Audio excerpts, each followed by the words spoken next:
Live news বাংলায় দেখছেন সুস্থ শরীর মন স্বাস্থ্য।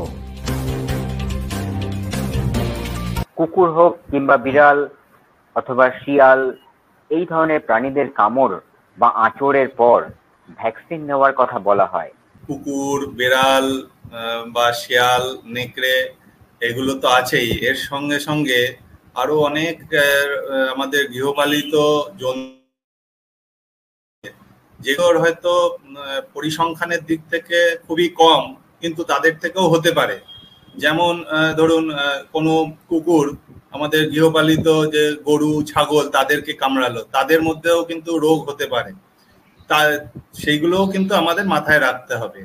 এবার এই সমস্ত প্রাণীরা কামড়ালে বা আঁচড় দিলে আমাদের অতি দ্রুত তার চিকিৎসা মানে সেই যে জায়গায় তাকে আঘাত করেছে সেই জায়গার পরিষ্কার পরিচ্ছন্ন করা থেকে ভ্যাকসিন নেওয়া, যত দ্রুত সম্ভব নেওয়া হবে তত ভালো।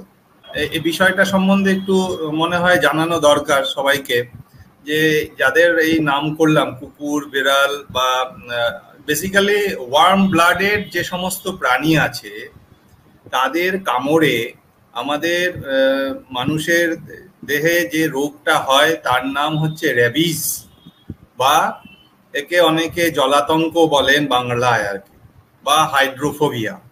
পোশাকি নাম হচ্ছে র্যাবিস।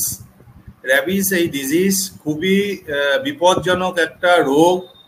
যদি কোনো মানুষের বা কোনো প্রাণীর এই র্যাবিস রোগ হয়, তার মৃত্যু কিন্তু অবশ্যম্ভাবী। সেই জন্য যে কোনো প্রাণী কামড়ালে আমাদের অতি দ্রুততার সঙ্গে তার কিছু প্রাথমিক চিকিৎসা করা দরকার। কি করা দরকার? প্রথমেই যে জায়গায় কামড়েছে বা আঁচড় দিয়েছে, একদম জল দিয়ে, সাবান দিয়ে খুব ভালো করে জায়গাটা পরিষ্কার করতে হবে। আমরা বলি যে রানিং ওয়াটারে 15 মিনিট ধরে ভালো করে ধুয়ে ওই জায়গাটা ফেলা উচিত। তাতে যে ভাইরাস লোড, যদি সেই প্রাণী র্যাবিস আক্রান্ত হয়, তাহলে কিন্তু ভাইরাস যে লোড সেইটা অনেকটা কমে যায়। এই জায়গাটা কিন্তু সাধারণ মানুষের কাছে ধারণাটা খুব কম। তারা কুকুরে কামড়েছে, বেড়ালে কামড়েছে বা আঁচড় দিয়েছে, তারা হাসপাতালে আসছে, কিন্তু তার আগেই তারা যদি সেই জায়গার প্রাথমিক চিকিৎসা কিন্তু এইটাই, খুব ভালো করে সেই জায়গাটা সাবান দিয়ে ধুয়ে ফেলতে হবে। তারপরে যদি কারোর বাড়িতে থাকে যে কোনো অ্যান্টিসেপটিক, যেমন ধরুন প্রভিডন আয়োডিন বা এই ধরনের কোনো অ্যান্টিসেপটিক যদি থাকে, তাহলে ধোয়ার পর জায়গাটা একটু শুকিয়ে গেলে সেই জায়গাটাতে ওই প্রভিডন আয়োডিন দিয়ে দেওয়া উচিত। তাতে দেখা গেছে মানে যে পরিমাণ ভাইরাস ওইখানে থাকে তার 90% কিন্তু ধুয়ে পরিষ্কার হয়ে যায়।